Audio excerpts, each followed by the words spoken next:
going to hand over to Ruth. Again.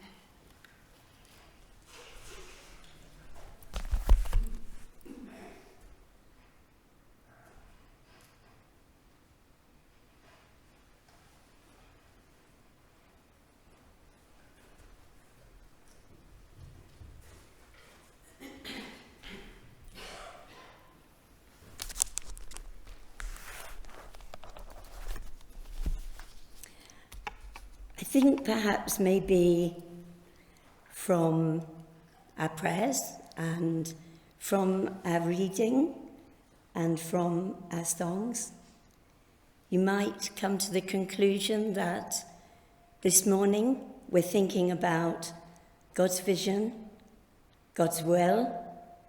What is it God has placed on us? I know many people have told me, and I know Nicola and I spoke about it a long, long time ago, people that say, well, God doesn't place anything on my life. God places something on everybody's life. But we have to be open, as we've just been singing. We have to be open and we have to listen. You know, just recently, I had worship music playing in my bedroom. And a silly thing, I was cleaning my teeth. And I had an electric toothbrush going. And the worship music was loud. I could still hear it over the toothbrush. And yet God spoke to me. And I heard him. And you know, I still keep thinking about that.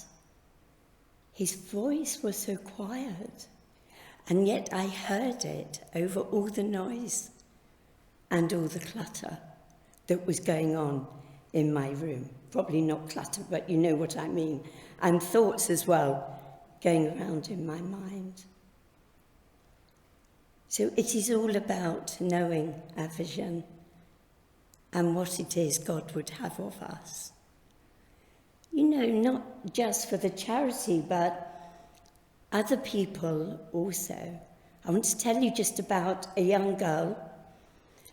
I think she was probably about 22, and I'd been taken to a church to speak.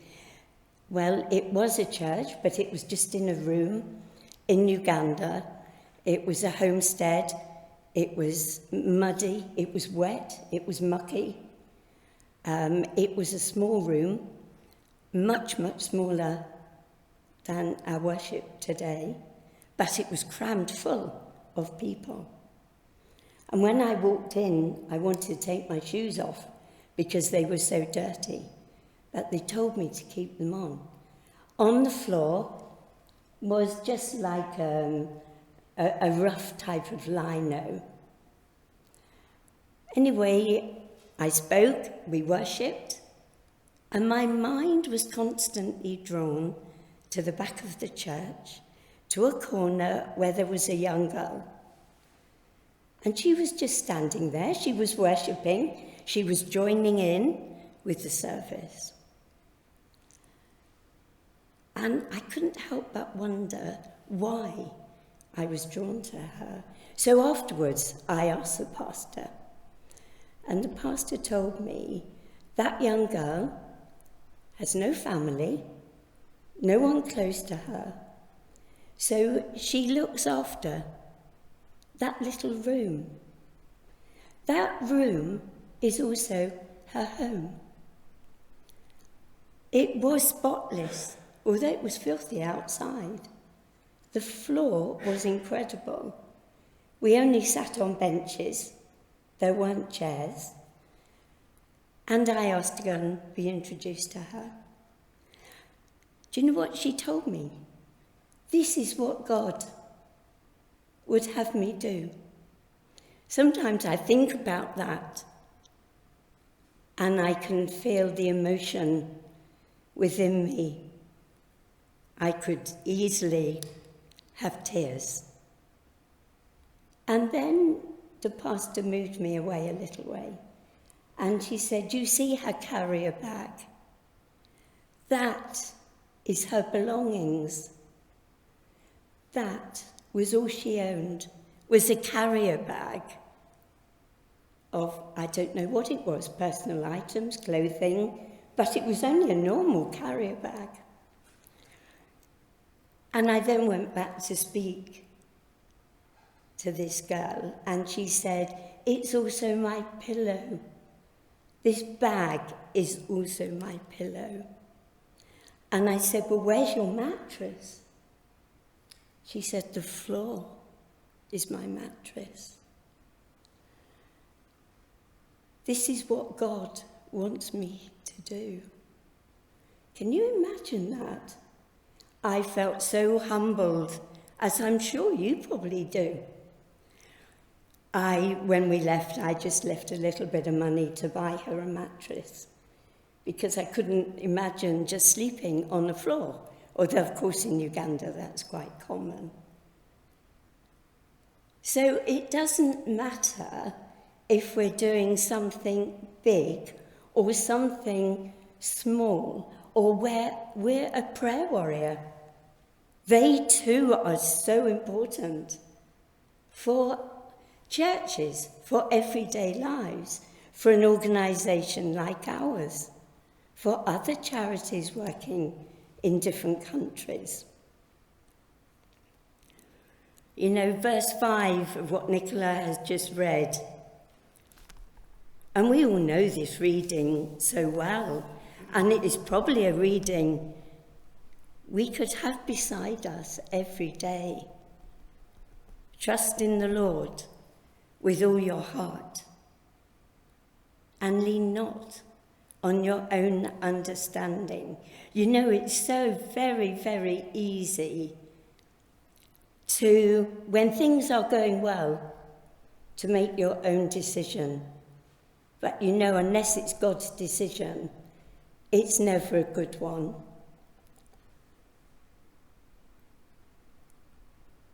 When I was quite young, I'm not going to tell you the whole story because it's too long, but I always wanted a black baby. Can you imagine that? Well, obviously I couldn't imagine it. I was too young to understand why I wanted a black baby. At 4, I had to go into hospital, and when I got there, there was a black doll waiting for me on my bed. Is this doing?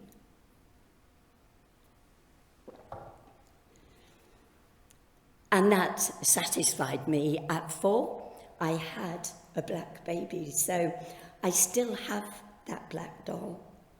And it will go on to my daughter one day. That daughter is the epitome of a mother's love. My father was also a churchman. And, you know, we didn't grow up with a lot of money. So I knew for them to go out and buy this lovely black doll was quite a sacrifice. And later, when I was older, my father told me how my mother had sat up all night dressing that doll. So for me, that has had a great impact on my life. But also throughout my life, we've had missionaries come and stay with us. When you heard of missionaries coming home on furlough, you know, when there weren't aeroplanes to whip us over to Uganda or whatever country we want to go to. So they would come and stay with us because at that time we lived in Eastbourne by the sea. So we would have them come and stay. My mother would look after them and give them a good break. But I always remember we had them from Asia and from Africa. And they would tell us about the bush and how it was for people living there. And those things obviously stuck in my mind. But ever since I wanted a black baby, I always kept thinking, I'd love to go to Africa, somewhere where I could do something to help those people. And all my life, I kept thinking that. You know, just now your pastor was talking about having patience. Well, I didn't have too much patience at that time, because it was something always at the back of my mind. And although I've always had asthma, and sometimes quite badly, there was often the thought, well, I couldn't really go anyway. But, I'm quite a determined person, and I always hoped, I always talked to God about it, and then he waited until I was 59. At that point, I'd been quite ill, and I'd done so much fundraising and working for organisations all my life. And at 59, I'd now got 2 grandchildren, 2 of my 6, and I was talking to my husband and said, well, let's take early retirement. I tried to get him to, but he definitely wouldn't. And just have time with our family, because none of us know how long we have. Life can be short. Life can be taken very quickly. A friend of mine has just been taken within weeks, and suddenly you realise how vulnerable life is. But at 59, God opened the door for me to go to Uganda. And it was around this time he said north, south, east and west. And so I had an invitation from Uganda to go. And so I went. And I was very well over there. So that put paid to those people that said, oh, you probably shouldn't go. I was there for 3 weeks. And I came back, and when I spoke about it, especially to my husband, he said, let's book you to go back again. And that first year, I went 3 times. And so was it my impatience that God waited till I was 59? Only he knows that answer. I don't know that answer. But certainly I have learnt over the years, we have to listen and we have to worship. And also just before the service, we were talking about not just coming to church to worship. We have to worship him all the time. I love to have worship songs on of an evening, and it draws me into that place of quiet with God. It draws me into his heart and his mind to know what plans he has for the future, how he is going to guide that vision. It is in understanding his vision. It's quite hard, and I know a lot of people say, well, I don't really want to know because I don't know what God is going to do, or where he might send me, or what he might ask to do. I didn't know what was ahead of me. I had no idea. About 3 years, might have been 4, after Uganda began, I was just talking again to God and said, if you want me to go anywhere else, open doors. And then one day I had an email from somebody in Pakistan. I didn't know who they were, had no idea. Would I go and take the work of Aim for Change? I remember standing at my desk and probably screeching, knowing me, and shouting out, I'm going to Pakistan. And my husband came running in from his office and said, no, you're not. He had already been to Pakistan on business, and I don't think he was too keen on me going. I knew nothing about Pakistan. One of those countries that I hadn't really taken much notice of. I knew there were problems there. But anyway, I went. God had opened a door. I'd asked for that. I couldn't turn around and say, no, Lord. And now you only have to see and hear about the work that's going on in Pakistan to know that God is working in that country, not just through the charity.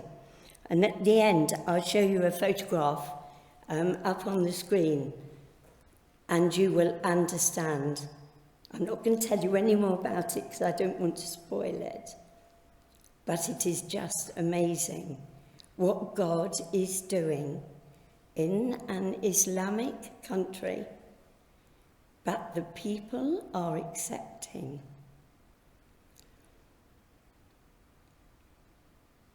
So when we're hoping one day to fulfill God's will,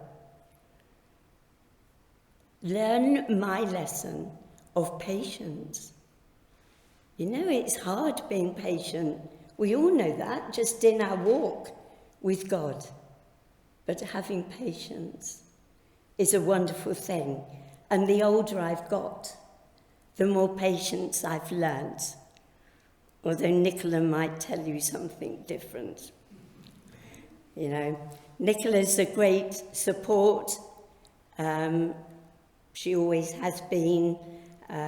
First she was a trustee of the charity, and then she began helping with the work and still does that.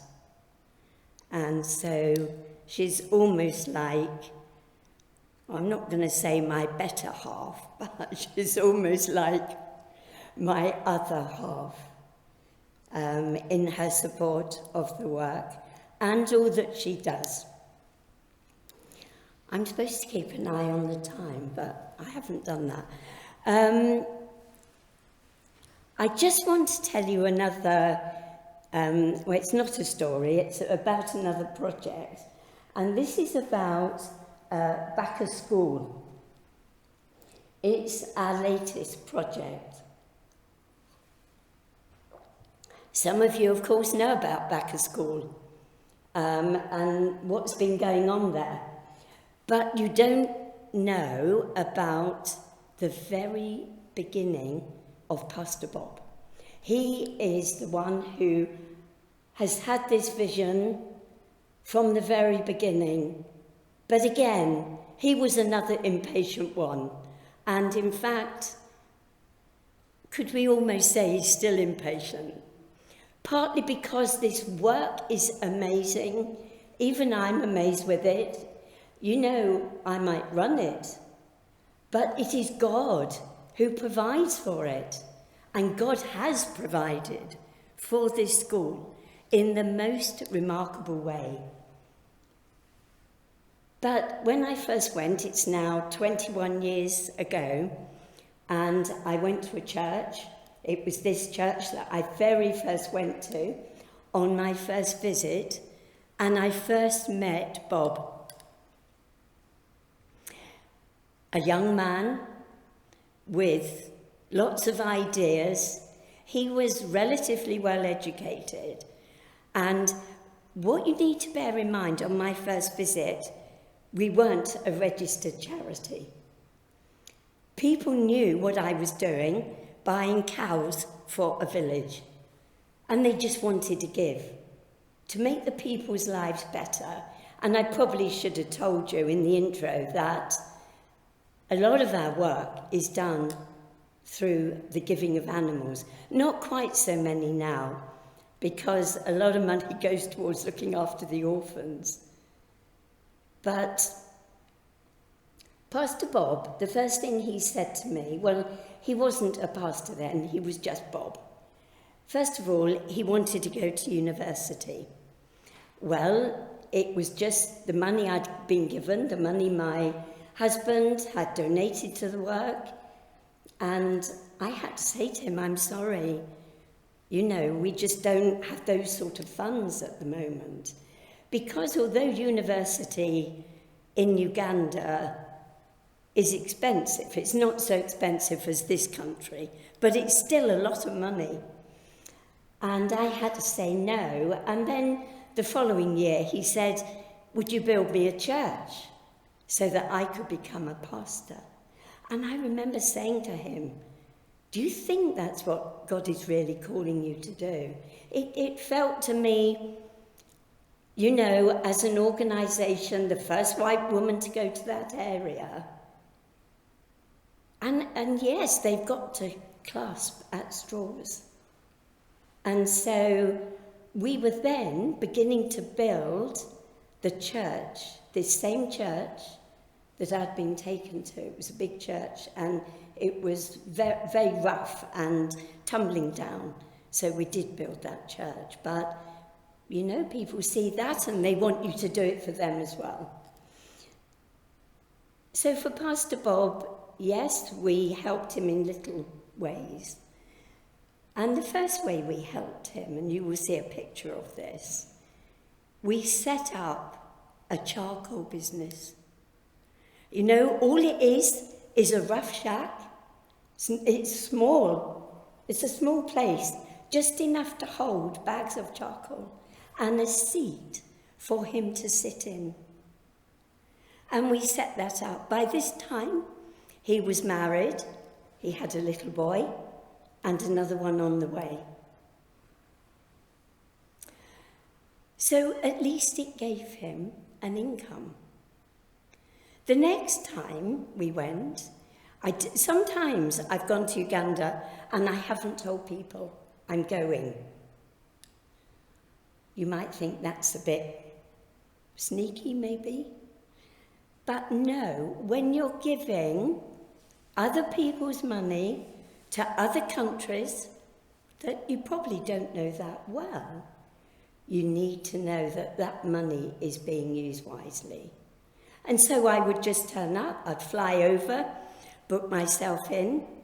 We've always had a brilliant driver. He would come and pick me up, take me to the hotel, and then he'd take me out to these projects. And the first one I went to see was Pastor Bob. There he was, sitting in his little hut with the charcoal and buckets, reading his Bible. He said, while it's quiet, I can sit here and study God's word. And I saw a vast change in him then. So that was lovely. Just went on doing what I was doing in Uganda. And then I didn't see him for a couple of years. The charity was growing and you can't get round to every project. So it was probably a couple of years later when I went to Uganda, and I'm not sure if you were you with me that time? No. And I asked about Pastor Bob, and he had sold his charcoal business. So maybe you can imagine, if you know me, those that know me, I think can imagine my reaction. I wasn't overly pleased because people had given money to help with that charcoal business. But by this time, he was beginning to understand God's vision for his life. Do you know what he did? In selling that, he bought a field, an acre of land, in a very rural area. Very rural. And I was asked to be taken to that place. And when I got there, it was the roughest of land. There were trees, there were shrubs, as you can imagine bushland to be. And he was full of the joys of the Lord and singing and happy and saying, one day, Mama, this place will be a place for worship and a place for children. And I was thinking, whew, this was about probably 6 years into my going to Uganda. And even after the first year, I remember my husband saying, I said, look at all we've done in 1 year. He said, wait till 5 years. And I couldn't even begin to imagine 5 years of working in Uganda. But anyway, it was 21 years, and although my husband's in glory now, and has been for some time, I think he still knows the work that is going on because his support was incredible. But anyway, going to see this place, and yes, I could imagine it cleared. I could imagine all sorts of things. But was that God's will for us too? Like he said to me when I was walking around Amazing Grace School, and that too was an absolute wreck of a place. But God said, now is the time. I'd walked away, I'd gone with 4 other people, and God actually said, now is the time. And as I went past to Bob's, I knew that if it was God's will, he would provide. And I think it was probably the first time Nicola came with me there. Bob and his wife had made bricks, and they had built a little room. It was small. Nicola would tell you it was small. It was rough, because they'd done it by hand. You know, you can't make a brick and then just build with it. You've got to make it. You've got to put it out in the sun. You've got to cover it in straw. You've got to wait for those bricks to go hard, and then you can start building. They collected all the rubble from this acre of land, and they put it in for the base. And then they began to build. They held little services in there. They held a few children. They had a few very small children that they started teaching in there. So now we have, I've just spoken to Bob yesterday, 500 children in that school. 200 plus are orphans. But those, we care for those. Nicola mentioned them in her prayers. Somebody donated so we could rig them out in the uniforms. We gave them mattresses because they sleep. There is a dormitory. We built a dormitory. We've built all the classrooms that they need. We've put in electricity. We've put in water. I'm sure there's lots I'll forget there, but everything they need, they have. But the parents that can afford to pay have also saved little bits of money. Normally you just sing with drums, and the kids will dance with drums as well. But they saved up for a little, I'm not sure what it is, but they have something they can play music on. And before school, they sing. They worship, they pray. In fact, I've just had a video of that. So it's a wonderful place, and I truly believe Bob's vision will go on and on. It's not going to stop. There is a big piece of land next to where the school is. And just recently, the charity has bought a section of this land. There's now water, there's toilets, and probably a place to wash as well. And now there is a kindergarten block and an office block. That too, that money was donated. Wasn't just lying in the charity, that money was donated. And so, because the kindergarten, as we all know, little children make a lot of noise. And for the senior children studying, sometimes it was too much. So now they've moved them out of the way a little bit. But there's a lot of land, and I can see, whether I should still be around to see it come to fruition, only God knows that.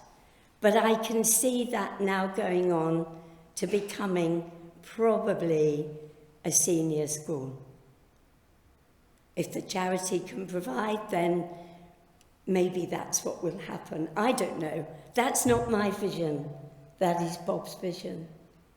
But from a guy of such humble beginnings in a charcoal business to sitting there reading his Bible and studying God's word, not just on a Sunday, but every day while he was selling charcoal.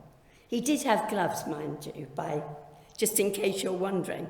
Charcoal is very dirty, as probably you might know. And so he would take his gloves off and go back to his Bible. And for me, that is the most incredible way of serving God, starting with such humble beginnings. And now, through Aim for Change, he has been able to provide education in that area for 500 children.